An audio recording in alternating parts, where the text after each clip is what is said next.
What is up, everybody? Welcome to another episode of Limited Resources. This is episode number 274. My name is Marshall. I'm one of your Limited Resources, and joining me on the line, it's Luis Scott-Vargas. Luis, I have a very special, very important question for you, and this time it is really important. Is it special or important? It's both. All right. Especially important. Team Elmer or Team Shelley? You never answered last week. Well, I still don't fully know what either of those teams are, and joining a team that I don't know seems kind of dubious to me. Maybe you should look into it. I mean, on my stream, I think I could have picked a Shelley in the draft, Wetland Sandbar, but no, this is not. Man, if you think you got crap on Twitter last week, wait till this week. That is Team Elmer is going to take umbrage with that. You are you're in big trouble. There's some sweet new Elmers coming out too, by the way. We'll be talking about those down the line. Right. If you can explain what the two teams are, I will go ahead and. You know what, Luis? I shouldn't have to. Shouldn't have to, buddy. Someone said, "Is this something about me not liking LR?" And no, it's absolutely not that. It's just I don't listen to podcasts, and so I had no opportunity. Like. I've listened to a couple LR episodes over the years, just all ones I've been on. Yeah, the ones you were on. That's what I was going to guess. All right, fine. I'll explain it to you, but very briefly. Okay. So we have an unofficial mascot, Elmer. He's an elk. And I figured that there's a backstory to it that I'll point you to later on that the listeners know. And anyway, he kind of formed organically over some episodes, and we started noticing him in different cards, and it kind of became a thing. So yeah, there's like an elk in every other set. And he's in the background. Like if you look at for example, the Modern Masters Tarmogoyf, he's about to chomp down on some little tiny elk, and people are like, "Hey, look, that's Elmer." And if you look at like C's Claim, there's this elk standing there about to get rushed away, and that's Elmer. And so he became sort of our unofficial mascot. And then when Brian came on, he wanted to make his mark. When Brian Wong came on, he's like, Elmer, who needs that? He's like, and he decided to just completely make up his own new mascot. And he did a fake press conference as one of his sign-offs where he dismissed Elmer and introduced Shelley the Crab as the new mascot. I assume Shelley was a turtle based on the name. No, Shelley's a crab. And I mean, look, you can do whatever you want with it, but Shelley's a crab. And so for some reason now people tend to on Twitter tell us whether they are Team Elmer or Team Shelley. I don't actually know what the difference is. I like them both. And then the big crowning achievement happened after that. Theros came out, and we had the emissaries. There's Thassa's emissary. Right, which is a crab, and then the other one was Heliod's emissary, which was, looked like a big elk. So which team are you on? I like Thassa's emissary. I'll go with Team Shelley. Team Shelley, all right. Why don't we jump into the show here before we do? So when I said Wetland Sandbar is a Shelley, I was like wildly inaccurate. Yes, you were in fact on the opposite. Yeah, I think that Wetland Sandbar is the first blue Elmer, though, so you did that. Limited Resources is brought to you every week by ChannelFireball.com, a great place, to learn about Magic. You know, one of the things that was really attractive to me about Channel Fireball is that they're on a similar mission to the one that I'm on, you know, with the podcast and everything I'm doing over here, which is I want to get people better at Magic because I think that Magic's more enjoyable if you're winning at it. And I think that, you know, the process of improvement is something that you can apply not just to Magic, but to other games and even sometimes to real life stuff. And Channel Fireball has tons of awesome free content constantly being released on there from some of the best players in the games. And it comes in the form of both videos and articles. And I really can't say enough. I've always been a fan of CFB and their content, and I'm certainly happy to be a part of it now with the website, with the podcast. And also, you're going to go to GP Liverpool very soon. Yes, I'm leaving Wednesday morning. We're recording this here on Monday night, and so I've got another day of work and then packing and then taking off. So, do you know what the scenario was at the time of this recording? With is it full yet? I know it was getting pretty close.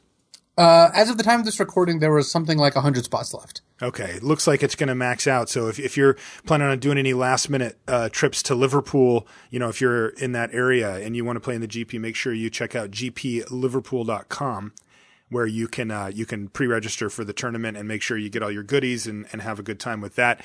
And of course, Luis, you're going to be there like you just said, and Josh Utter-Layton as well. Who else?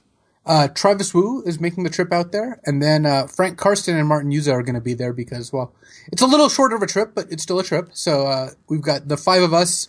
We're going to be doing, gunslinging, Seal Deck Seminar with me and Josh on Friday, and we're going to be around all weekend. So if people want to have you sign their Shelleys, will they be able to do that? Yeah, I can definitely sign their Shelleys or even their Elmers if that is their sort of thing. And then they just have to explain again to me what those are. Yeah, they might. I'll leave that to them. And then also looking a little bit further down the line, GP Las Vegas is looming on the horizon. I cannot wait for that. It's still a little whiles away. It's at the end of May. But GrandPrixVegas.com, you can go there and you can check out all the info for that. That one has a slightly higher cap. Yeah, there's a 10,000 player cap, and if we get over 5,000 players, then it'll actually be 2 Grand Prix. They'll split into 2 with prizes for both as if they were an individual Grand Prix. God, I cannot wait for that event. Anyway, make sure you check that out, and of course, ChannelFireball.com to find all of your Magic needs. Crack a pack, Luis. Let's do this thing. Is this our last Fate Reforged Crack a pack? It's either that or maybe next week. We're going to talk about that as we move in to our main topic here, but this is awkward because I've got a big pile of Fate Reforged packs that listeners have given to do for Crack-A-Packs. And I mean, we're getting through like only a few of them because of this weird set cycle, scheduling that we have for this one set. So I'm going to open up this one and then I'm going to figure out what to do with the rest and how I'm going to address that after the show. But anyway, this one was from Jovi. He wants you to make a pun about Bon Jovi, but I was actually just about to, but now that it has been requested. So, yeah, I don't blame you. You can't ask for puns. This is not how you roll. All right. Are you ready for this thing? I'm starting with a land. It's Bloodfell Caves. Whatever, right? Have you first picked a land out of a Fate Reforged pack yet? I actually haven't. I haven't either.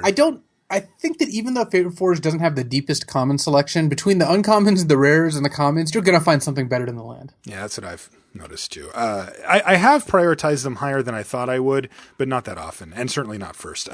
Typhoid Rats is next.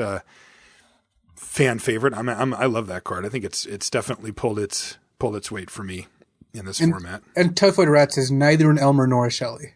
Correct. It is a rat. Ethereal Ambush has proven for me to be solid, but not spectacular. I mean, I like it. I think it's good, but I'm not like super stoked on it. Yeah, agreed. It's the kind of card that if you end up in those color combinations, you'll play, but you don't take early because it's a gold card, and it's not a gold card that really even pulls you into that combination. Exactly. Dragon Bell Monk. We gave this card a C, and that's exactly where it's been for me. It's like C minus. It's like, sure, Dragon Bell Monk, get in there, but I'm certainly not excited to play the card. Yeah, I do like the card well enough for what it is, but it is not a card I want to first pick, and it's not a card that even makes my deck all the time. No. Enhanced Awareness. We've talked about this card before. This is the 4 and a blue instant draw 3 cards, then discard a card. I've played these. I still would rather have Bitter Revelation every time, or a Treasure Cruise. But that said, Enhanced Awareness definitely fits in that second tier that we described on the set review. And it's made the cut for me when I've needed a card draw spell in my control decks. Yeah, I like you said, I like to have one of these, but I don't want to take them so early. Just because there's also replacements, like Treasure Cruise, is clearly very similar. And even something like Weave Fate, obviously that's a little weaker than these 2 cards, but it's still, I would rather pick up the 7th pick, Weave Fate and Khans, and then not waste my first pick on an Enhanced Awareness. Exactly. This next guy, we kind of funny, we had him last week with Patrick Chapin, but it's Gurmag Angler. Yeah. 2 weeks ago, I should say. He sees all the anglers. I don't think he sees much. His eyes are very small. That's true. Another fine card. I like it in the Sultai control decks. It's not so powerful that you really want to draft around it and try to go deep on making a turn for Gurmag Angler, but it's a fine card to use up one of your 2 delve slots that even a deck with 0 delve enablers wants 1 to 2 delve cards. Yeah, I think Gurmag Angler is one of the cards that it definitely moved up for me from when I first saw it. I really was thinking it was super mediocre when I saw it. And now, like you said, if I have a delve spot, this is one of the cards I actually quite want for it. It turns out that 5 toughness is really nice. Tassiger's Cruelty, No, I actually haven't played with or against this card yet, which leads me to believe that it's probably pretty bad. I kind of played with this card. How did that happen? Well, Paul Cheon cast it in the finals of Grand Prix San Jose, so it impacted my future that this card was getting cast. I remember that. I was not the one casting it. Now, was that out of the sideboard? It was. He was playing against Paul Rietzel's kind of like grindy Obzon deck, and Paul was playing Cheon was playing a grindy Sultai deck. So it's funny that it was good to cast because it got 2 spells because Paul had been stuck on lands for a little while, but it also enabled Paul's Necropolis Fiend. So it's a fine card in some specific matchups, but you'd never first pick it and rarely even bring it in out of the sideboard. Yeah, and we should note that this was a team draft as well, where your overall deck quality is generally about the lowest it gets for limited, so maybe you have to go deeper. Teamer Rune Mark, no. There's really only one Rune Mark that I am even satisfied to play, and that's Jeskai Rune Mark. All the other Rune Marks I just don't want in my deck. Yeah, and for me, I don't even like that one. Like, I'll play it in the right deck, but even then, like, I just don't draft that deck that you do, that you've played quite a bit as often, and so even Jeskai Rune Mark for me is one that, like, I mean, certainly not first pick. I know you're not either for looking at it for first pick, but I'm even not happy to have it in my deck at all. Mardu Scout. Guy's been okay, right? Yeah, it's a fine card. It's just not what I would want to, put or take early because of the red casting cost. Yeah, it's that casting cost. It just gets a little bit awkward, but the cheap dash is pretty sweet. Feral Crew Shock is next. That's the 4 and a green 5/4, and this guy actually has, as I'd say, if he's moved on my scale since the set review, it's been up a little bit. Not a lot. This is not an exciting card, but I have definitely seen people just play it on turn 5 and say go. And I thought, that's okay. Like that's going to trade for a lot of morphs and left unchecked. It beats down pretty well and it enables your Ferocious. And I'm kind of like, all right, that checks enough boxes, for an easy enough casting cost that I'm not embarrassed to have a Feral Crew Shock in my list. Yeah, it fills out your deck quite nicely. You can't always pick up as many morphs as you would want, so you might as well play the Feral Crew Shock. Lightning Shrieker. Boo. Yeah, I've yet to see this card cast in a situation where I thought, that's a good card. That should be in that person's deck. Right. Every time I've seen it, I thought the same. Yeah. I've seen it cast many times, actually, and I have yet to think that myself. All right, so there's our comments. Holy smokes, this is a bad pack. Yeah. Like, right now I'm on, like, Typhoid Rats, Gurmag Angler, like, ugh. Yeah, let's take a look at the uncommons where things tend to improve dramatically. Though they haven't so far. Hero's Blade. This card is not the blade, as the saying goes. Right. It really is just too slow. People tend to underestimate how expensive equipment it really is, and a 4 equip cost is just too much to realistically play in a deck. Yeah, when people ask me about equipment, who haven't played with equipment before or who are looking for evaluations, because, you and I talk about card evaluation all the time on the show, and I'll write about it in the column quite often as well. And equipment kind of operates in its own little bubble within card evaluation. It doesn't quite fit the normal criteria for what you do. And that's because of the equip cost. And so what I tend to do is tell people to look to the equip cost first. Like, that's number. The thing you're paying 3 or 4 times a game. Right, exactly. And so that's actually the number, interestingly, even more important than the casting cost of the thing. I mean, there's a limit to that, but for the most part, the equip cost is more important. And, one thing that you'll see with equipment a lot is if it costs like 2 or 1 to equip, you can use it to attack, and then, assuming that it's augmenting your creature's abilities in combat in some way, like this Hero's Blade does. Remember, it gives +3/+2. And then you can move it over to another creature so that it becomes a better blocker. And you end up with like a 2/2 that attacks as a 5/3, and then you have another 2/2 that blocks as a 5/3, but if you had like a +3/+1 equipment or something, but exactly, you're not paying 8 mana a turn. Right. But that's the thing, is that you can't do it with 4 mana per equip, and even 3 mana per equip is usually prohibitive for that, or at least makes it so that it's completely blanking your whole turn. With 2 mana, though, that's where you can start seeing it. So what I look for cards like this is, if the equip cost is 4, I need something really great. Really, really great. Because how many times have you found yourself where you're behind in a game and you play an equipment which is already not directly affecting the board and not helping you catch up necessarily, and then you pay the 4 to, you pay the big amount, whatever it is, 3 or 4 to equip it. And then your opponent bounces your creature or kills your creature in response. And it's like what you've effectively done is made their bounce spell or their removal spell that much better. And now you don't get to replay your creature until the next turn. That equipment's laying there on the ground doing nothing. And you've fallen woefully behind in the game. So yeah, I usually tend to tell people look for that equip cost. And Hero's Blade, unfortunately, is 4. So it's too much to be reliable. Wow, the hits just keep coming here, Louise. Erishan Warbeast is next. We had this one last time. This pack is like a list of cards I've never played. Seriously, these are all like really, I mean, this is one of the worst packs I've seen. And Erishan Warbeast is terrible. And our last uncommon, Dragon Rage. All right, we're hoping for the rare, because if there's not a rare here, then I'm just putting this pack down and walking away. This is funny. It's like here's our rare.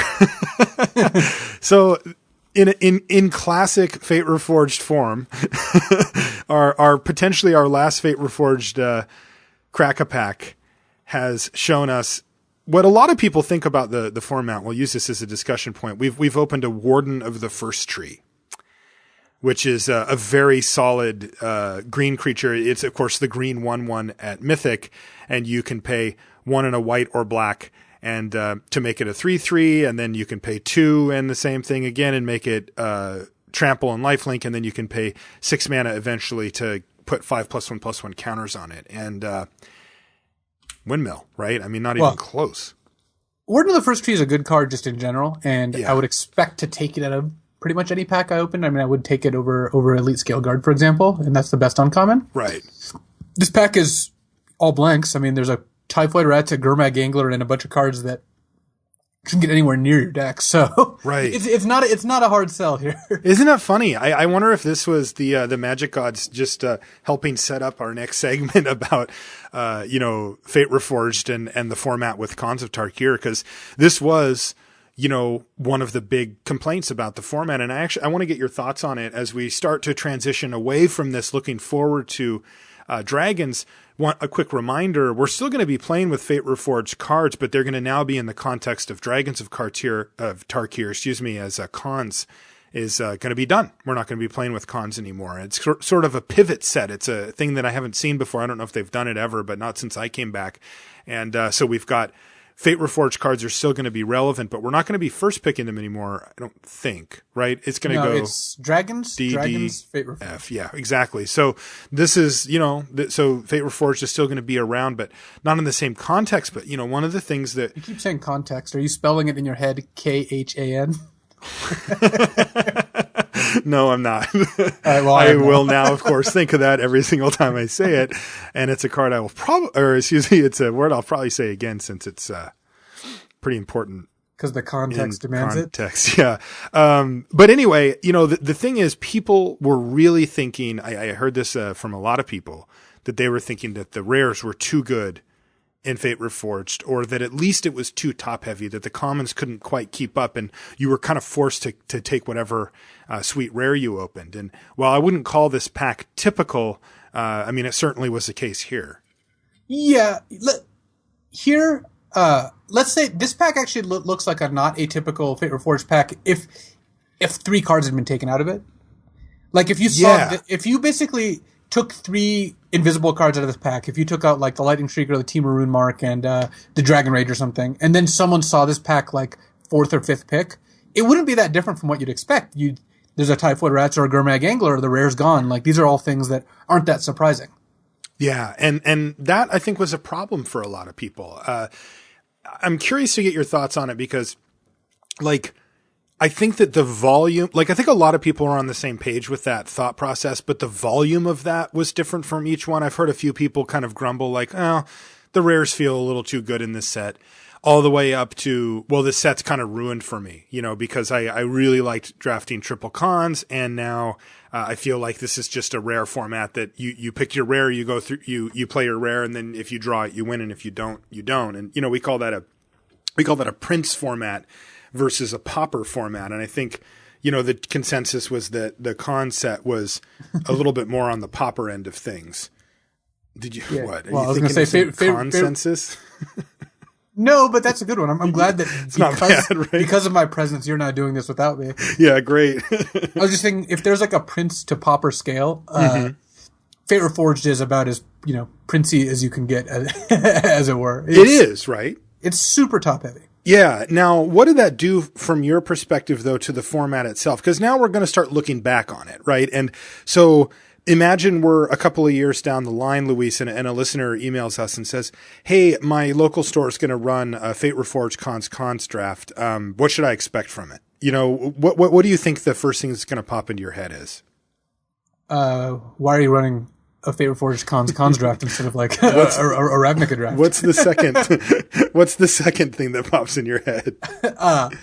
You should look to be taking the rare, and the rare will, in a lot of ways, guide kind of where you end up. Just because it's funny, this is actually kind of a complex topic, because on the one hand, taking your rare a third of the time, I don't think is intrinsically a problem. I was actually talking to some of the guys from R&D at the last Pro Tour, and that was actually a goal, they said. They think that about a third of the time you taking the rare is a good thing. Because it makes sense to people that the rares are better than the uncommons that are better than the commons. It makes sense to people that they want to take their exciting rares. And I think that actually is fine. I don't think it's problematic, again, at a base level to do that. Part of the problem with Fate Reforged is it does that, but also the rares disproportionately affect the game. I don't think by as much as people claim, maybe. I haven't found like the format to be ruined. Actually, it probably wouldn't make my like top couple formats, but this would make my top 10 formats. This is in the last, basically since Innistrad, this might be the format I've drafted the most for fun. Like, even past the point where I have to draft it to prepare for events. Right. Like, whereas if you took a Theros, I don't think I did any Theros drafts after I was done with Theros events. I didn't find the format interesting. It was actually, I think, one of my least favorite format, in the last couple of years. But I like this format, and yes, sometimes the rares are Citadel Siege and make it so you don't get to play too much of a game, but honestly, I think that you're going to end up having rares make a pretty big impact in any limited format. And that's not necessarily a bad thing. Yeah, that was, I felt like, cutting through the normal hyperbole that you get out of the Magic community. The professionals are like this too, where they're like, oh, the format's ruined and these rares are broken and stupid and everything sucks. It's like, I also have enjoyed this format a lot. And I have definitely taken note though of the top heaviness of it. I'm like, wow, these rares are really good. You've got your Citadel Sieges and even cards like this guy, Warden of the First Tree, right? If left unchecked, this card just completely dominates the game. And it gets really interesting because when thinking about that, I heard what they said. I heard those voices and people on Twitter and on the subreddit and stuff, but I also didn't agree. Like, I was like, yeah, but I'm still liking this. This isn't, I just see this as an opportunity to adjust. And I think that the argument against my stance on it is, well, you can't adjust because you're incentivized to just simply take the rare and go with it. But what I realized pretty quickly, and I think that we saw this out of the Pro Tour as well, was that, yes, you were incentivized to take your rare a lot of the time, and it was disproportionately good. The commons ran out quite quickly, and the uncommons, while very good as well, ran out quickly as well. And so, it felt like the second, even 2/3 of the Fate Reforged pack was just like, this is all just junk that I'm probably not going to play. But what I realized was that when people were kind of blindly taking their rare and sticking to it, it left them in a place to be not very flexible. And that's never a place I want to be in a booster draft when I'm sitting at the table. I always want to have at least some options open, going into the second pack.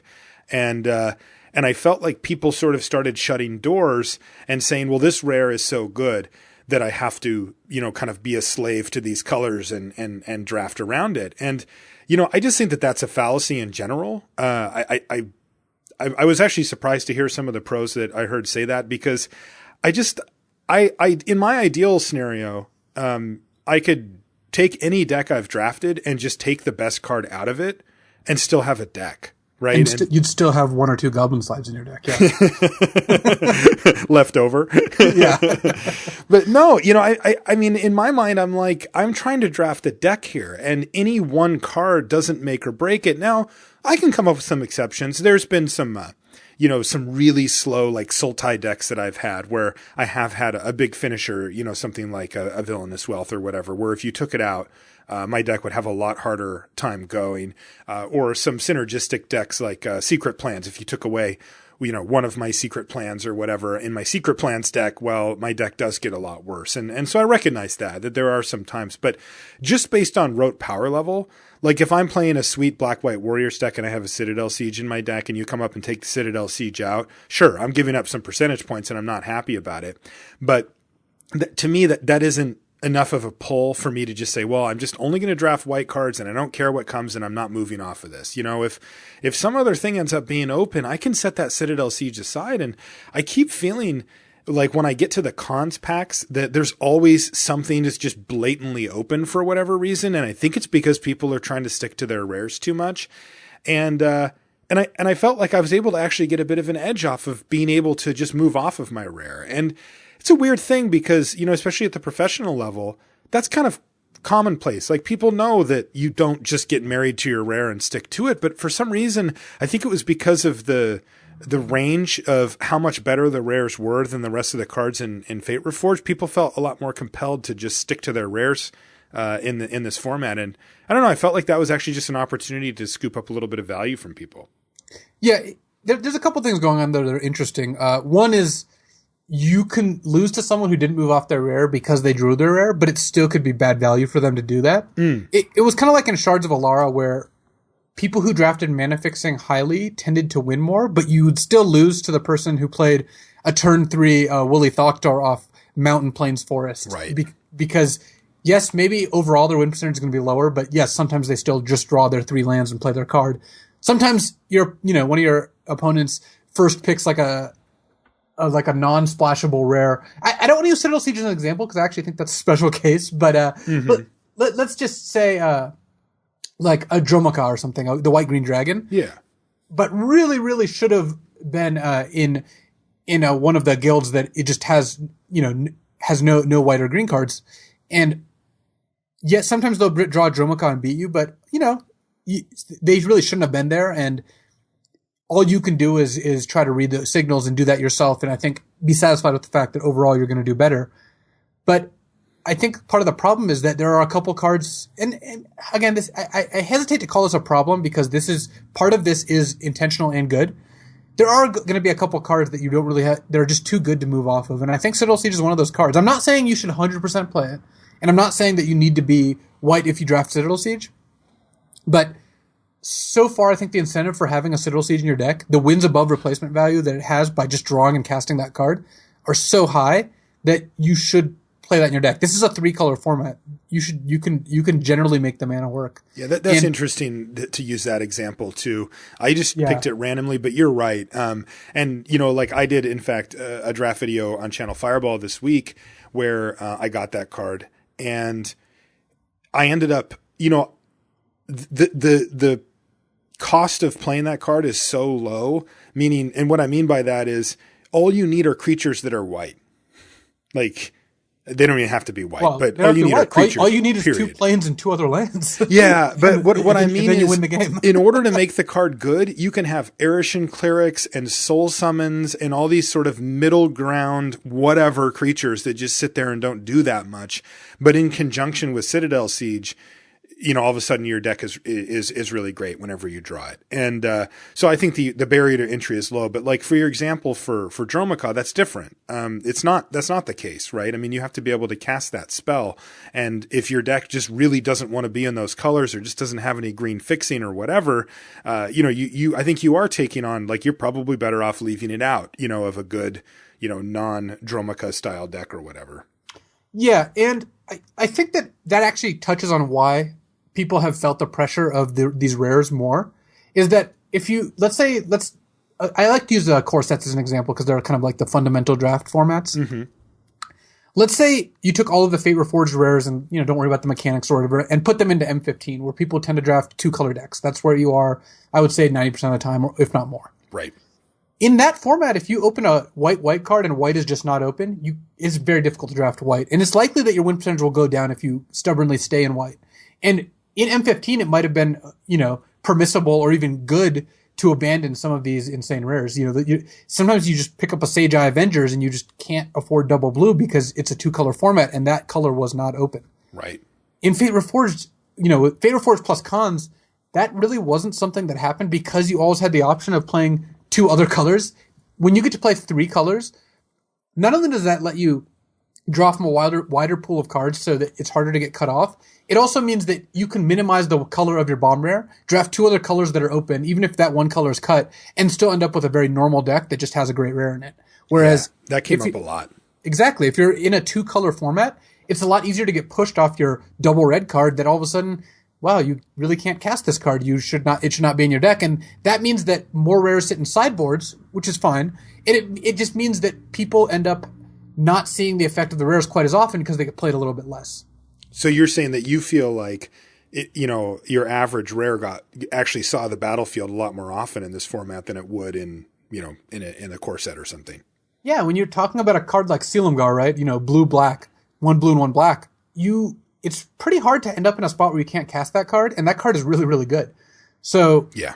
Whereas if you took another format that wasn't, so heavy into 3 colors, and you first pick a double color card, whether it's 2 different colors or 2 of the same color, the odds that you can't put it in your deck go up significantly. Imagine Gatecrash is a little weird because it was all 2-color decks, but it was all specific 2-color pairs. Right. So there clearly you're not playing, Simic card in your Boros deck, but it kind of the equivalent is like, you open a red card and you take it, but then Simic is open, you just can't play this card. Right, and it just ends up being benched. Right, and that doesn't happen in a 3-color format nearly to the same degree. Sometimes it still does. Sometimes you will see people with Temur Sabertooth in their sideboard, but for the most part, you can find a way to play these cards because they're worth it. They're that good.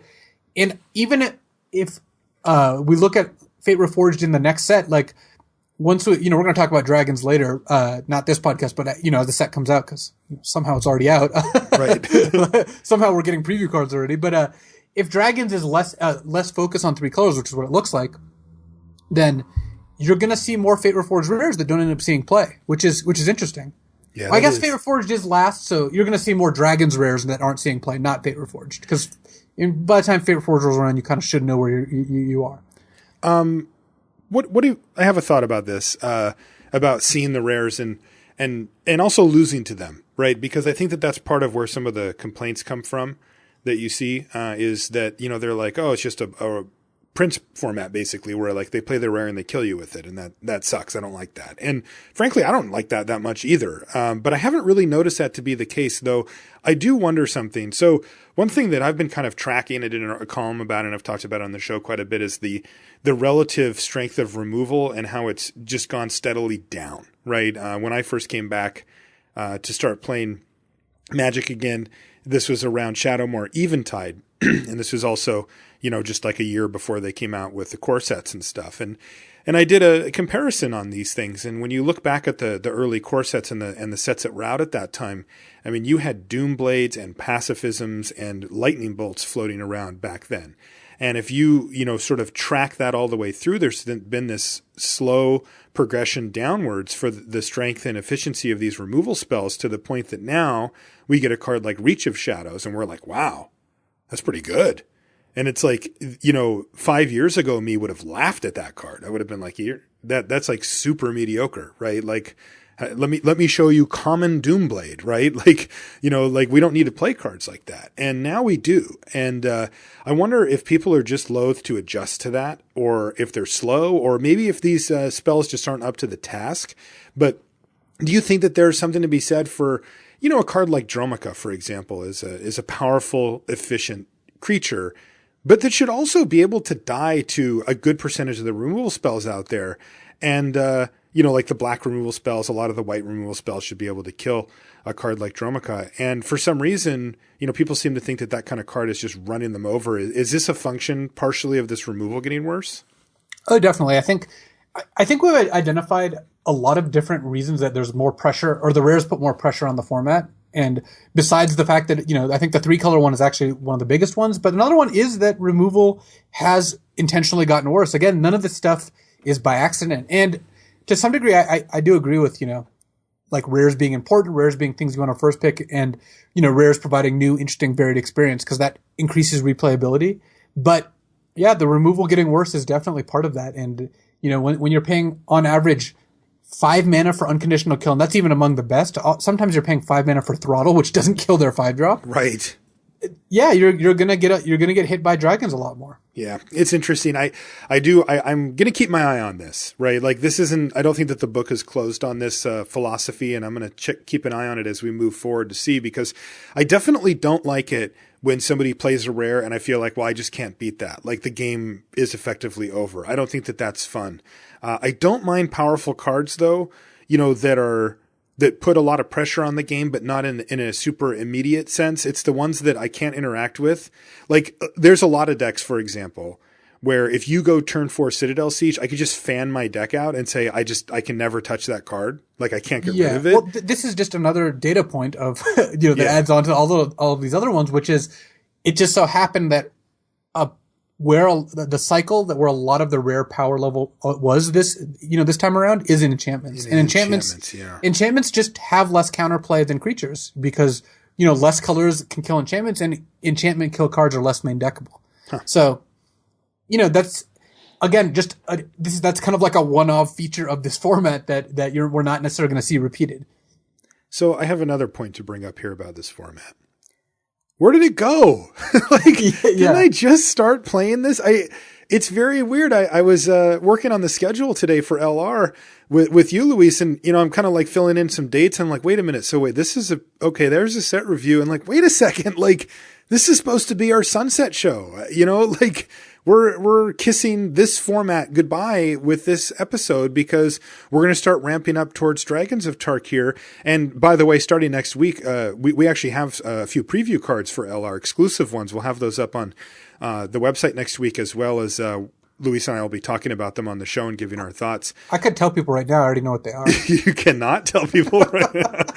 You have 8 days. They'll be up on the 10th. And then you can tell people whatever you want about them. But I feel, I don't know if blindsided is probably strong, but I'm just like, what happened? I still feel like I'm still trying to figure out this format, and it's going away.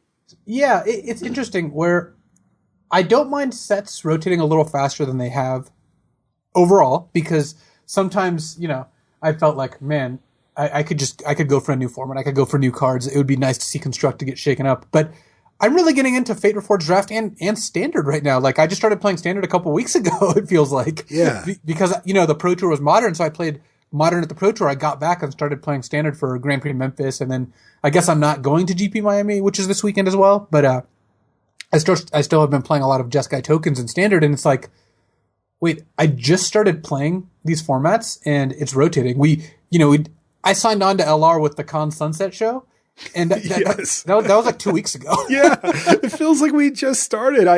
It actually is just rough. I kind of feel bad because like you came on and then boom, we ramped up right into Fate Reforged, and then the dust settled, and we had like one episode where we got to just do whatever we wanted, and it was all clear. And like I said, we had a couple of things in between, like you guys winning the GP and stuff. So I really wanted to cover that kind of took those slots. But like now we're just ramping right back up into another set review. I'm just like, I'm still recovering from the last one. It's like, how are we going to do all these set reviews? To some degree, it feels like I've only been here a short time, but then I'm, asking Marshall what Elmer and Shelley are, and it feels like I've been here forever since. That's true. So here's what I want to do. We've already done a Khans of Tarkir Sunset show. You and I did it. It was your first episode back, or your first episode, excuse me, as the full-time co-host. And so I figured we don't really need to go over all that stuff again. So much of it will apply. I picked a couple of things that I wanted to bring up just to, a favorite card and that kind of stuff, just to sort of say goodbye to Khans. And then we'll talk about Khans as it's leaving. But first, I wanted to talk about a little bit of set review. And this is something that Brian and I have done before. And I kind of like just looking back and just double checking and seeing some of the stuff that we talked about during the set review show and some of the grades that we gave. And then kind of looking back and saying, well, how close were we? How happy were we with our, reviews and stuff like that? And I'll start by saying that I'm very happy. Going over the review today, I went over one of the spreadsheets that they made over on the subreddit, and I can see all of our grades. And I was pretty happy. I think that, you and I were pretty close on almost all of our grades. We really didn't have any major varying points. And on top of it, I wouldn't change any of mine except for, maybe half a grade here or there. Like, I don't think I was like a full letter grade. Like, oh, I gave this a C, but really it was a B, maybe one or two, but nothing major. And, I'm not shocked at that though, just because we did have so much information coming in. It wasn't like a cold set. Like if it was just like, if it was Khans and we had nailed it that hard, I'd be really happy because that's quite difficult. But the small set coming in, it's a little bit less so, just because it's 2/3 we know the format. And so we're going to be able to fit that in. But I did want to go over a few of the cards and kind of throw them at you, Luis, and get some question marks going about like, well, where were we at on this? And did we get it right or not? And the first one. So I can't just summarize and say we got everything right. No, and then we were close. Like I said, I actually am quite happy, but not everything. The first one I picked out was Channel Harm, which we both gave a B, which feels like high at this point. Like I'm a little hesitant to come down super strong on too many of these just because like there's still cards I haven't got to play out of Fate Reforged just because of the short duration and the fact that it was only one pack. I thought you were going to say it's because you truly don't enjoy limited. No, and that's the thing is that going back to what you were saying, I'm still drafting this format a lot. Like I've drafted it probably, I don't know, I probably drafted it 9 or 10 times last week, and that was a pretty busy week for me too. So, I've been still really enjoying it. And, anyway, Channel Harm, we both gave it a B. You think that was a little too high? Yeah, this is the card, looking at the list of cards. This is the card actually, this and Teamer Battle Rage are the two cards we're the most off on. Yeah. Channel Harm, I think, is more like a C to C minus. I haven't, it's not a card I've ever felt like I should take this card. It's a card that sometimes it'll end up in your draft pile and sometimes you'll play it in your deck, but it really isn't a card, like, it's got a sweeping effect, and I think maybe part of my influence was I just had it in sealed, and I think it's quite a bit better in sealed.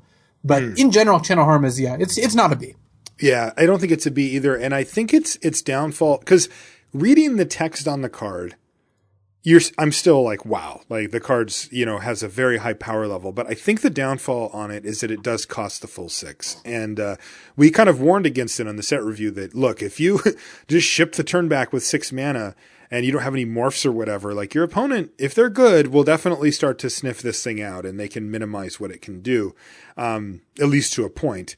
But that said, yeah, I think it was just because of the cost. I think if it costed less, and I mean, this sentence could be said for virtually all Magic cards, but I think that the power level didn't quite live up to the casting cost to bring it to the B level here.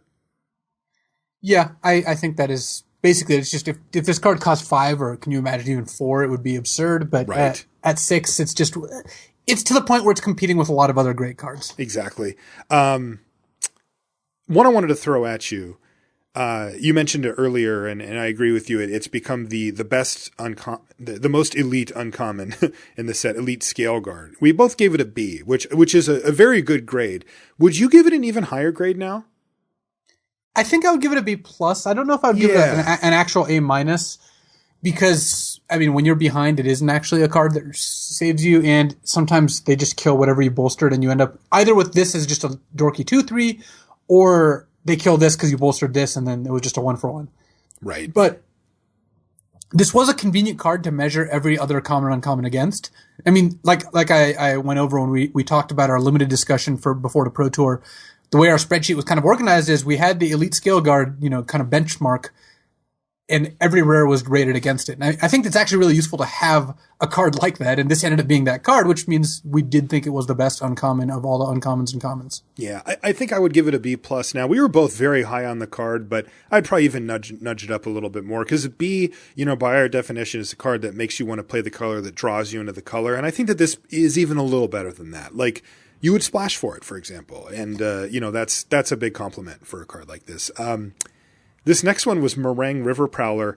I remember you had to kind of talk me up. I was a little down on it. We both ended up at C. You comfortable with C for Meringue River Prowler? Yeah, I can see it. It's a good card in an aggressive deck and a bad card in a non-aggressive deck, but cards like that still have high power level. I mean, yeah. Yes, sometimes there are decks that absolutely just won't play this card, but just because it's an F in that deck doesn't make it worse than a C, because some decks it's closer to a B. It's like, oh, I just need a an unkillable, unblockable threat to end the game and, to help me race. And that's what this card does. Yeah, it's funny. I think that, this is where our grade scale breaks a little bit because, to give an examples for what you just illustrated is like, I mean, I've played against this card and people have played against me on turn 3 and I thought, oh man, I cannot beat that card. Like, I don't know what I've got. It's like parapet. A sulfuric vortex. Yeah. It's just gonna destroy, like I'm playing my stupid, parapets and rats and stuff. And the Prowler's just smacking me on the head and they've got a couple of other random black cards or whatever. And they can just bring it back indefinitely. And I'm just like, I can't beat that card. When you're not going to race it and you don't have any like exile effects or that sort of thing. Yeah. Sometimes you just look at that. You're like, I'm probably not going to win this game. And that was, that's early and that's just one card. And that's one card. But then on the other end of the spectrum, I've had powerful, potent, aggressive decks and, token decks or whatever. And my opponent played a River Prowler and I'm like, like I feel like I just went up 10%, like that card is way, way slower and less powerful than anything I'm doing over here. And it doesn't interact with me. Doesn't interact. Yeah. I just get to totally dominate even with my stupid little tokens. I mean, if you've ever done like something along the lines of like you play turn 3, Bloodfire Expert and they play a River Prowler and you're like, sure, like cast this thing, take 4 or whatever. Like it does not end up well. So it's funny. It just seems like you really, really needed to know what deck wanted that card to make it good. And then it could be quite good. Which I suppose does average out to a C.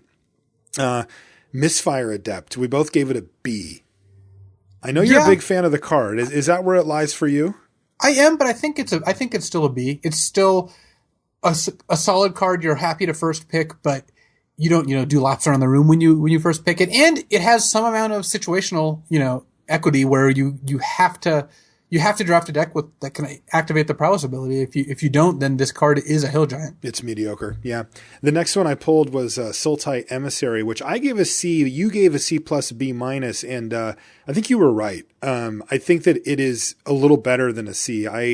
In the decks that wanted it, and that was most decks that could play black, especially the slower decks, but even the other ones. I mean, the guy's a warrior, right? Like he did work, and I found that card to be an overperformer, and I think above the C that I gave it.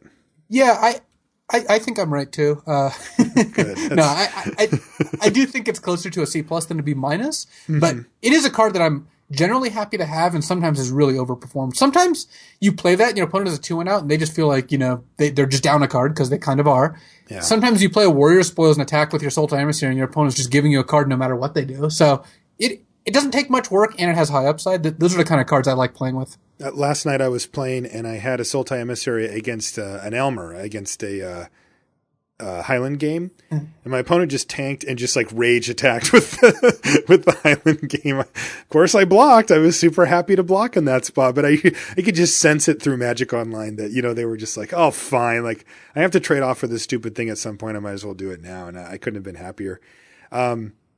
Tassiger's Cruelty, as if by foreshadowing. I gave it an F. You gave it a D. Did you give it an extra letter just because you knew it would help you win a GP?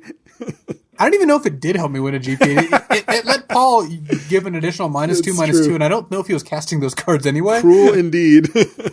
I think this is just an F. I think that even a broken clock is right twice a day, and you got this one right. All right. Well, hopefully I'll be right one other time then. Collateral damage.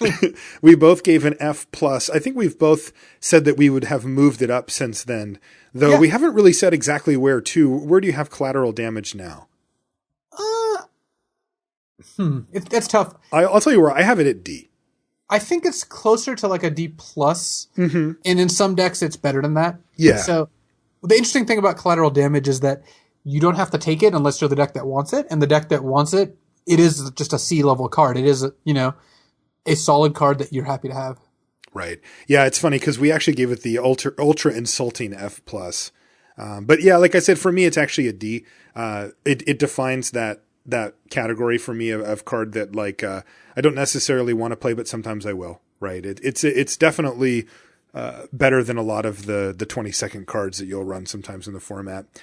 Here's a big one too. I think this is the other big mover and shaker we mentioned a minute ago. It's Teamer Battle Rage. We both gave it a D, which I think was a pretty fair rating, given what we knew, but somehow, you know, I don't think we gave enough respect to the ferocious part, which is like, if it says ferocious on it, all of a sudden this card completely changes. And also factoring in the idea that you just don't get punished for playing cards like this, like you used to. And, you know, in the world of, you know, slow 5 mana, often sorcery speed removal spells, Temur Battle Rage did a lot of work. It often ended up killing an opponent's creature and getting in for a bunch of damage for just 2 mana. Yeah. What I think, you know, I think what part of why we misevaluated this, and honestly, I don't think that, you know, we got that much more information than we had. It's just cards like this are hard to evaluate, is that it's a combat trick that doesn't increase the power or toughness of your creature. And that looks on its face like it's not very good. And what I guess we weren't really factoring in is the fact that you're just casting this on 4 power creatures. So it's essentially +4 and trample in a lot of cases. And yes. That's a good card. So yeah, this card I think is closer to like a C or a C+. That's where I have it too. It is situational in the sense that not every deck, that even every red deck, wants the card in their deck. But in the decks that want it, it's good. And it's actually it's better than good. Some decks really, really want this, and it's the card they want most of all. So, yeah, I mean, it's funny because, you know, you have to give some credence to any card that gets the deck essentially named after it. You're like, oh, I drafted a Temur Battle Rage deck, right? It's like, oh, well, that has to be a thing. And it turns out it is. We saw you use them very effectively at the Grand Prix San Jose that you guys won. And also at the Pro Tour, we had an absolutely insane match between Svi Moshowitz and Martin Milla. And oh my goodness, that was an insane one. And Martin's deck was... it played like a combo deck.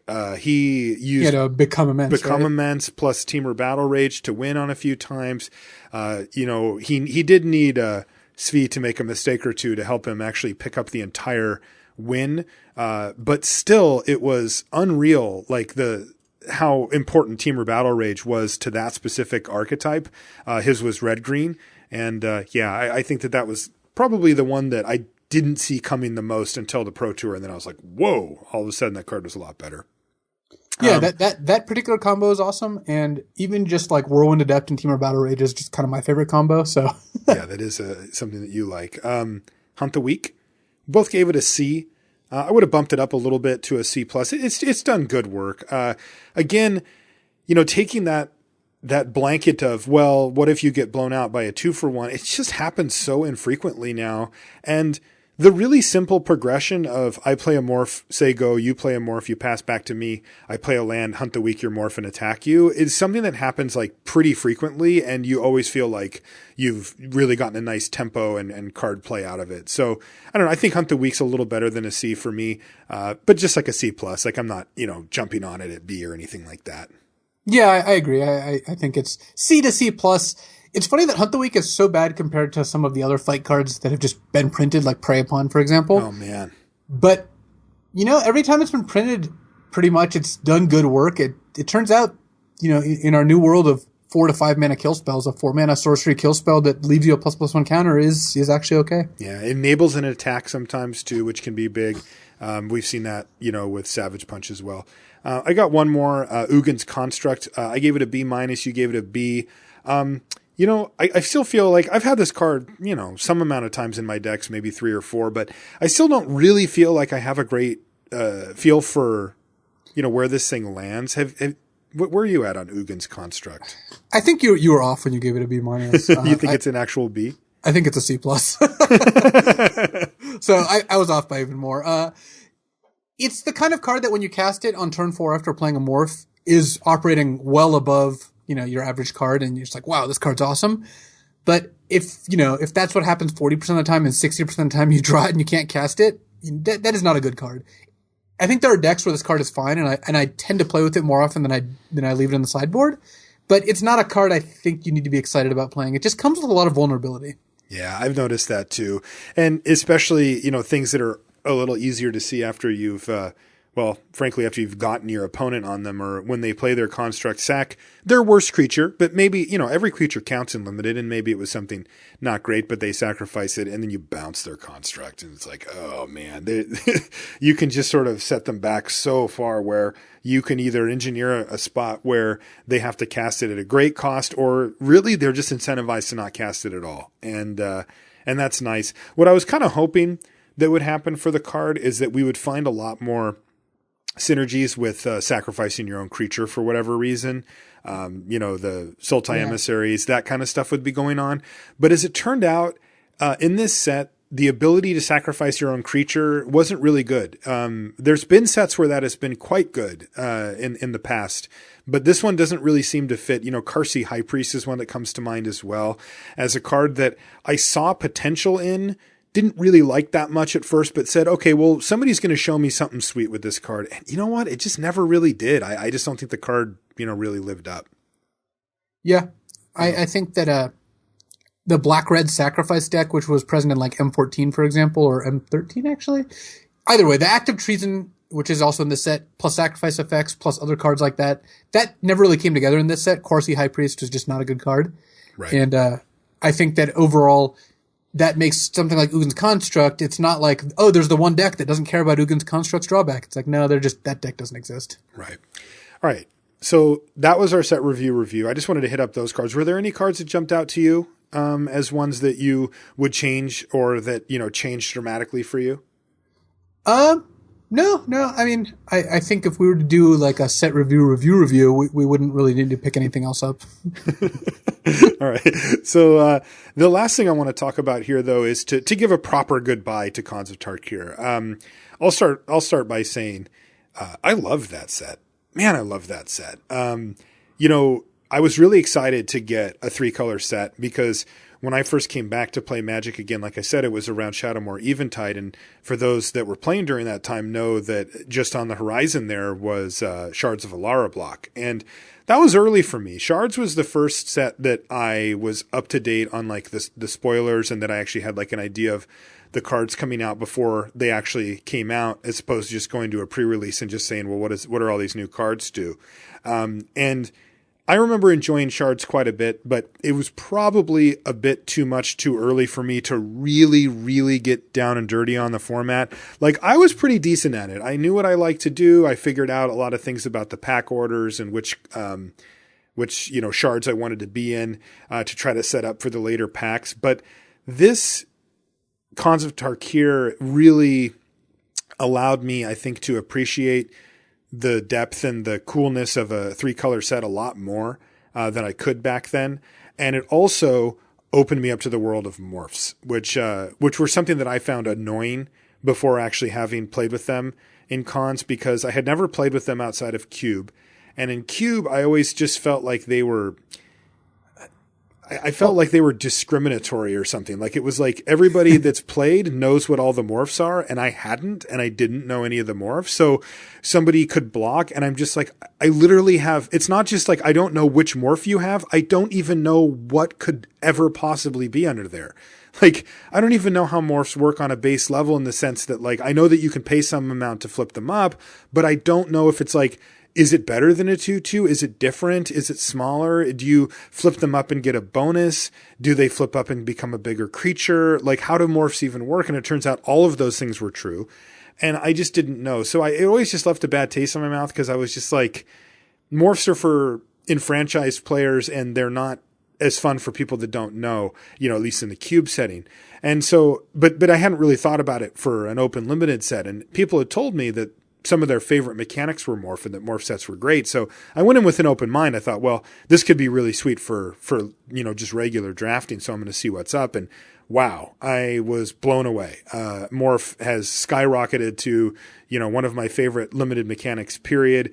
I almost feel like I just wish that it was just around all the time on some level, maybe not as like one of the key sort of spotlight mechanics for a set, but just that morphs existed in sort of this evergreen way, because gosh, I just felt like morphs hit this perfect balance of making the set more playable, more interesting, making the games more interesting. And I don't know, like, maybe you could comment on this, Luis, because you're a game designer and you can talk a little bit more about like the tax that you take for complexity for something like this. But man, for what it's worth, for wherever I'm at with draft, I thought that morphs made draft way better. Yeah, I mean, I played morphs with morphs in limited the other two times they came out before this, which was Onslaught where they debuted and then Time Spiral Block. Mm-hmm. And one really smart thing, for both from a game design perspective and from like an end user fun perspective, like, me as a player likes this. They made it so that you don't get blown out, and you actually were the first person to write about this because you were told to. Yes, I was. you don't get blown out by unmorphing until 5 mana.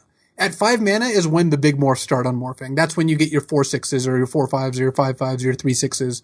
That's when you get your larger creature, your 3/3 first strikes, and that kind of sidesteps a lot of the negative tension that was present in earlier iterations of morph, where they attack with their morph, and if you block with your morph on turn 3, they'll just flip and blow you out because they have a 3/1 first strike that costs red 1 to flip a Battering Craghorn.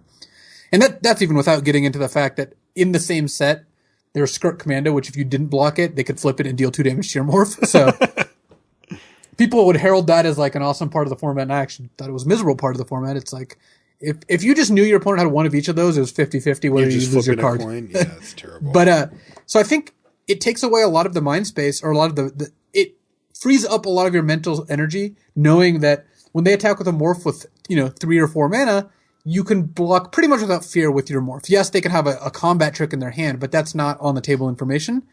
And yeah, there's cards like Monastery Flock or Dragon's Eye Savants that can flip to like not die. Like I've seen blowouts involving Monastery Flock before, but it's not quite the same thing. If they attack with their face down creature and you block and they flip Monastery Flock, like that wasn't good. No, that's not a blowout. So from that perspective, I think Morph did a very good job. So that was a success for you then, the 5, because I remember when it first came out that there was some backlash on it because people thought that it would make the cards too kind of scripted to play, too obvious.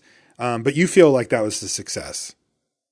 Yeah, I think that it made and I don't think you necessarily would do this every single time. Like I'm kind of curious where Megamorph's going to land as well, but for this format, because there's already enough complicated stuff going on, having a clear delineation between before turn 5 and after turn 5, and with 5 being the benchmark of okay, now things start flipping for value, and yeah. I think that's interesting. I think that's good. I think it made the texture of the set feel very different than when we played. Morph also used to have damage on the stack, which is another nightmare. Oh now, gosh, and I think that it played it very cleanly this time, and there's a lot of awesome stuff going on. Even besides Morph, another thing that I think was really a home run in this set is that the 5 different clans all felt meaningfully different, and they all played pretty well.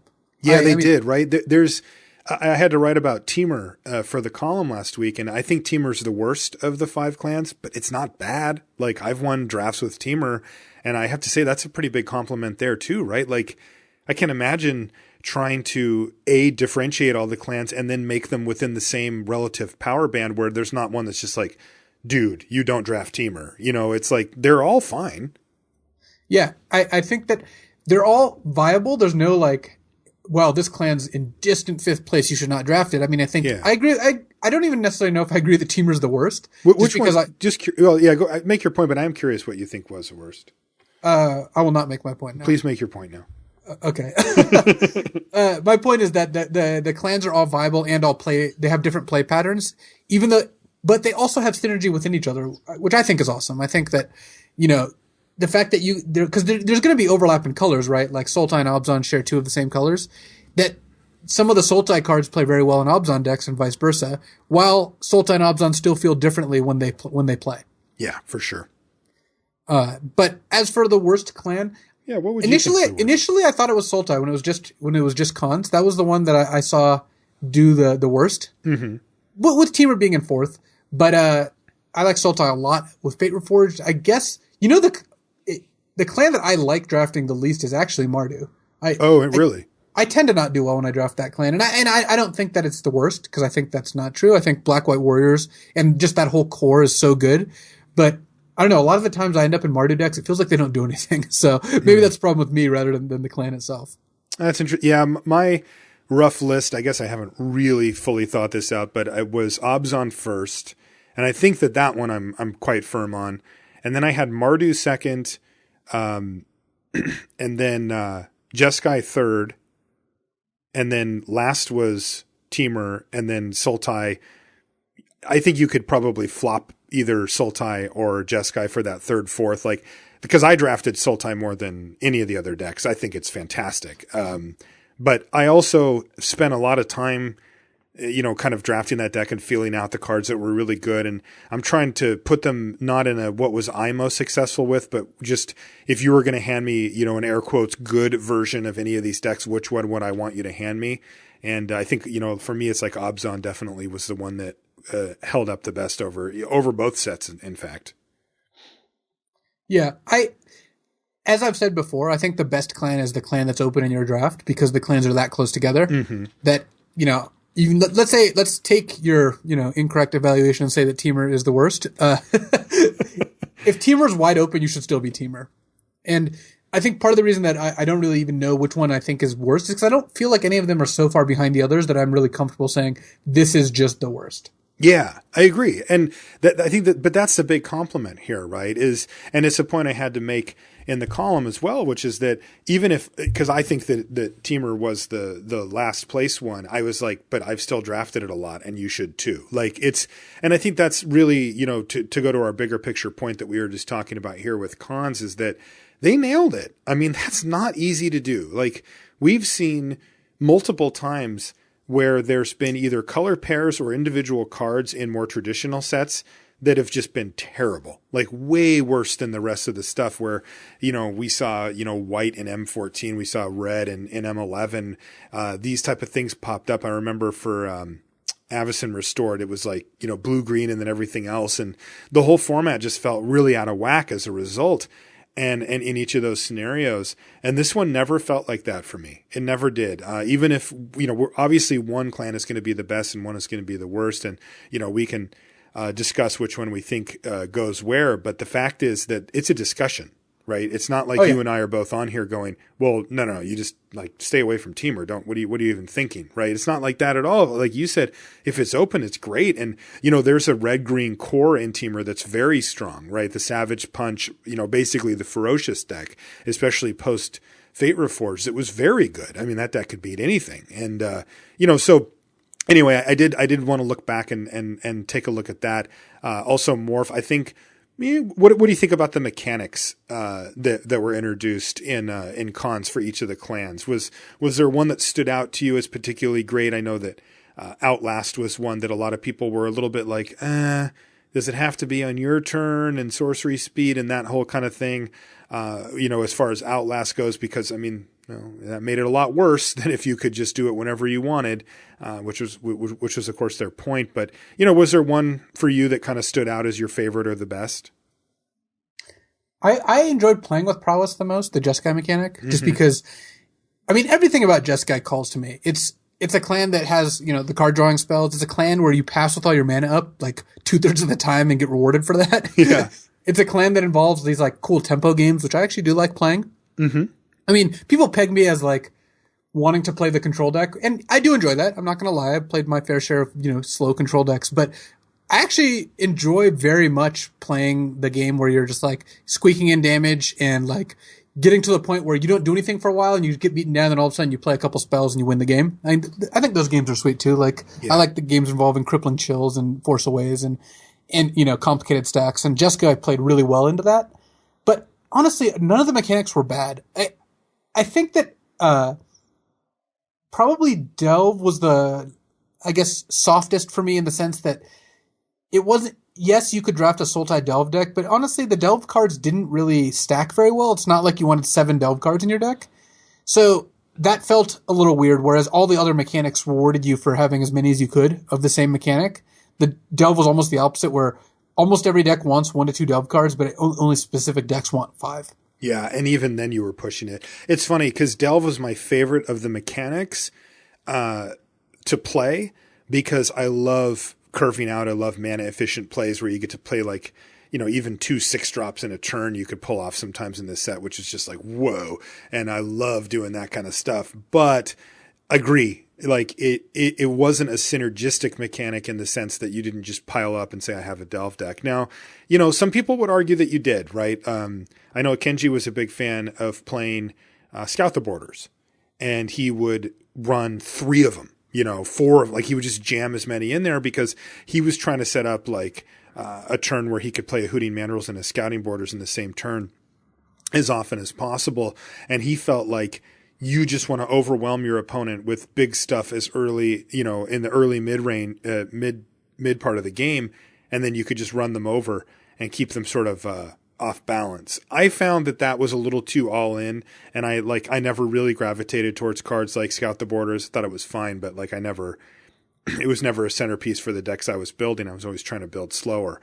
But this is for Magic Online players, but once you see their graveyards start turning red, it's like, oh no, what's going on? And it like ticks up, all the way to like a dead drop. I had someone concede yesterday to my cards in my graveyard start turning red because they knew I was casting a treasure cruise. That's awesome. But that ended up being my favorite one. But cause I love tempo. Like that's kind of the thing that I love most about Magic. And I felt like Delve gave me these awesome tempo turns where I could just overwhelm my opponent. I thought that was really cool. Did you prefer triple KTK or Fate Reforged KTK? It's interesting. I think that I enjoyed Fate Reforged more because a lot of the blue cards in Fate Reforged and it just made the format interesting and different.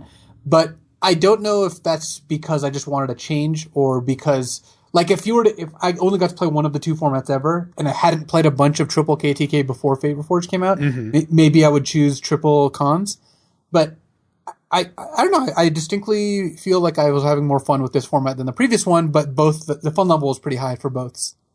Yeah, I think I prefer triple Khans, but it's not by a lot. It's funny. It's just contextual. Normally, when they come out with that second set, I've always felt like it's been a relatively significant step down from the triple set. I definitely felt that way in Theros block. I definitely felt that way in Innistrad block as well. And it always seems to me that it's like right when I finally get into that really cool, like deep part of the format where it's like I'm doing things that are a little bit off the radar, or the things that I am doing that are on the radar, I really understand them now. I know what cards are good and what aren't. And even if they're not, necessarily the most obvious choices. And I always feel like the second set just sort of throws a big monkey wrench. I guess I can't really back out on that one now. Into that, you're committed. You're in too deep. I was like, whatever, run it. And but I have to say that even though people thought that it turned it into a Prince format, I thought the Fate Reforged is right behind it. If I had to flip a coin on the 2, I wouldn't feel bad about that at all. I'd be like, sure, no problem. Like, let's play either one. I think that, though, if I had to come down on one side, it would just be triple Khans. I had so much fun in that format. I'm really going to miss it. I'm actually like, it's all coming up so quickly here, but I'm kind of really sad that Khans is going to be gone. Like, that's it. Like, we don't, before we would get to draft it for the next few months still, even though there was a new set coming out, but the way that they set up this block, that's not going to happen. So, actually a little bit bummed about it. Yeah, I think that it's a set I enjoyed drafting a lot, both these formats. And yeah, I'm going to miss Khans. I like casting Treasure Cruise and Kill Shot and Feat of Resistance. These are all sweet cards. Right. Clan names. So these were pretty controversial when they came out because they all kind of looked weird. And everybody's just like, oh, we're never going to say these. And now, they've already started to become commonplace. And I think they're here to stay. Like, I think that, even after this block rotates, we're still going to be using these terms to describe some of these 3-color combinations. What were your initial thoughts to the clan names, and where are you at on them now? I wasn't a huge fan initially, especially like for some like Sultai and Mardu. I was just like, I thought Jeskai was awesome. Jeskai sounds sweet. Even before I knew what the mechanics were, it ended up being my favorite clan. But yeah, you've got a bit of a habit going now for commenting on cards and mechanics that you don't even know what they do. But I wasn't a huge fan of the names to begin with. I think compared to the Shards names, having them be generally more syllables is a little harder to wrap your head around. and that, Jund is, I think, a better name than a lot of the clan names. But there's so much momentum behind them, and we hear them so often that they've stuck, and I'm not unhappy about that. I think it's fine. Like, I think that they're not, like, I think Just Guy's an A or A+. I don't know if I would give that grade to the rest of them, but they're not F+, so. Yeah, that's funny. Because I really liked Just Guy and Sultai. I think Sultai is a really sweet name. Mardu I thought was terrible. Mardu is, I think, number 5 by a lot. Yeah, I think so too. It's supposed to be like mean and, like aggressive, and it just doesn't sound like that to me. When I read it or when I say it. I think that Abzan's not great either. The main reasoning for it is that the majority of Magic players are English speakers, right? That's just who they have to cater to. If they're just being realistic about their audience. And when especially American English speakers say it, they say Abzan. And that does not sound cool to me. Abzan sounds okay, and I've kind of been trained to say that because that's how we're supposed to say it in the booth, and that's fine. But it feels like I'm trying, like I want to say it the way that it comes out of my mouth, and that's Abzan is not how I would normally talk. Well, the other thing is when I don't know if this happened to you, but when the set first came out, I kept mixing it up and saying Osban. Yes, that happens to a lot of people, and it did happen to me too. And I don't know why. I don't know how our brains work in that way, but that anytime that thing happens too often, that's probably a strike against it as well. So yeah, I think that they're successful overall. Like I think that you definitely give them a thumbs up, and they seem to have stuck, and that's fine. But there was some range in there as far as how they go. The one thing I did like in regards to the syllables that you mentioned is that they are all 2 syllables, and they all have the same syllable that's stressed. And I think that that's important because you can just apply it to all of them, which I think is cool. Just from like somebody who's in the booth a lot perspective, I think that that's nice to just get everybody on the same page with them as far as that goes. And they certainly stuck. I think that, there's going to be people in not too long that don't even, they might not even know where the names came from, and they just call it that. Similar, because I remember when Shards of Alara came out, people didn't like those names really either. And they kind of stuck even a little bit more on their own, I think. So, yeah, I think that we'll see those around. I think overall it's way better that we have these names available to us, because having the shards, having Esper, Grixis, Naya, Jund be things you can say, but, not having the corresponding name for the wedges. Well, I always, I didn't like as a fan of symmetry, but now we have all 10, and they're good. So, yeah.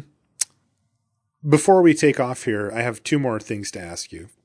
All right, you get one of them, so I'm choose going wisely. to do both. The first one is looking back on the format. Where does it rank for you? I mean, I know you don't have like an actual list. I don't either, but is this an all timer for you? Looking back the sets with drafts with the Khans of Tarkir set in them, or is this one that was merely good?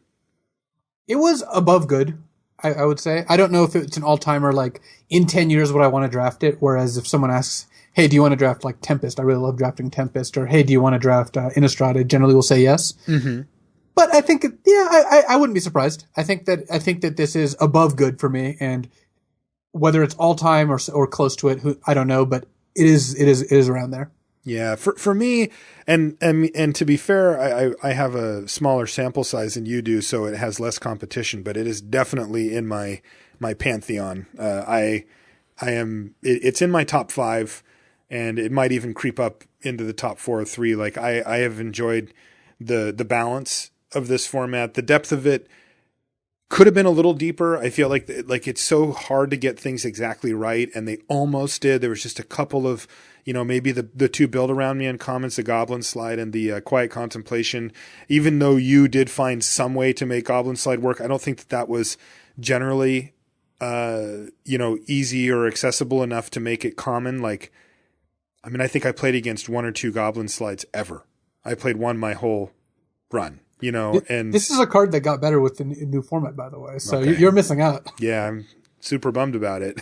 but when you compare that to cards like Secret Plans, which did become a thing and was really cool and, was balanced. I mean, it wasn't a card that was just like overpowered and you just had to play. You had to work around it. But if you did, it rewarded you enough to make it worth playing, and even at a high level. And I thought that was really cool.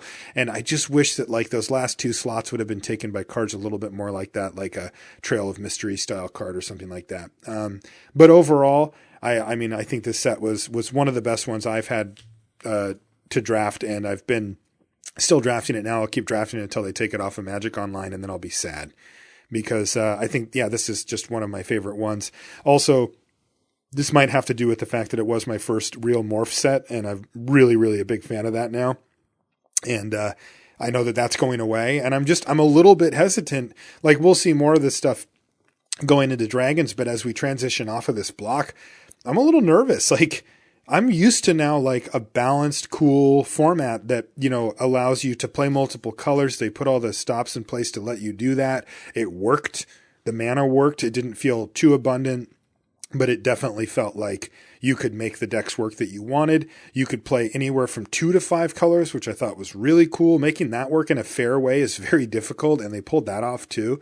And most of the cards were really fun, like a lot of neat morphs, a lot of simple ones. And overall, I thought the set was one of the best. Now, I have one other question for you, though. What's your favorite card? And it has to be from Khans of Tarkir. I don't want to hear any Fate Reforged because we're still drafting that one. This is not a hard question for you to answer. I know what the answer is, but I got to let you go. It's currently my background on Twitter and Facebook. Twitter, Facebook, your cell phone. Yeah.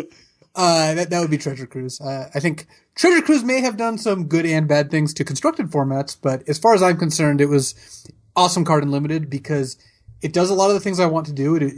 You get to trade off, you get to ramp into it. It's a good kind of finisher-esque card, but it's also not overpowered. You're not casting 1-mana Treasure Cruises all that often, and you can get 7th pick, and that's perfectly acceptable.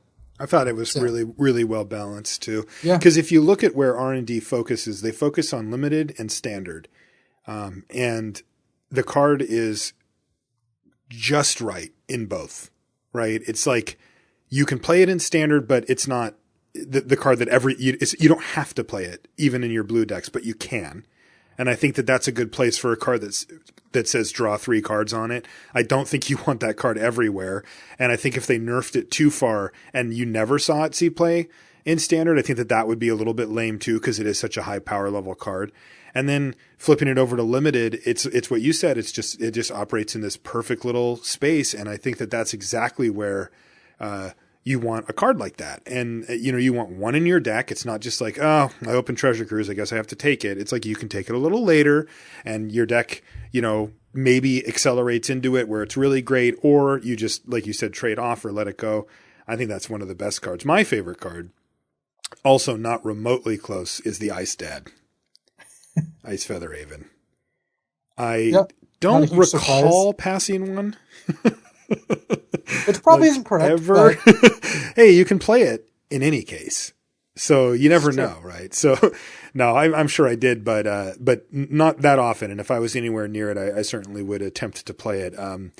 I have an unnatural obsession with that card. I mean, it's my Mana War, right? And there are times when it's better than Mana War. It's not often. I think Mana War's better, but that card, being a 2/2 flyer for just 2 mana is a huge deal. I mean, there were times, God forbid, when you just cast it on turn 2 and started beating down.